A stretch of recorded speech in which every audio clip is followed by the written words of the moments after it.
Are you looking for to delete old Instagram account without phone number, email address, and without the password? Then here's a step-by-step process on how you can easily delete it. Well, you need to start by heading over to your application Instagram, into your login credential, and log into one of your specific account.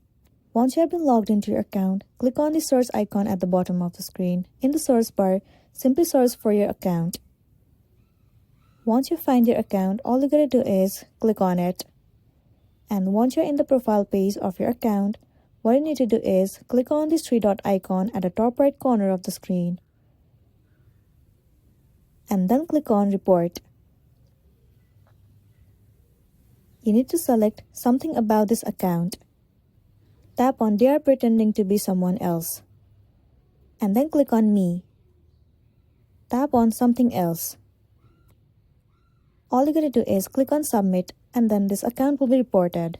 Likewise, you will need to report this account with many accounts. Maybe try reporting with more than 5 accounts, and then it might be good to go. So that's the end of the video. If this video helped you, give it a like and check out our next tutorial. Thank you.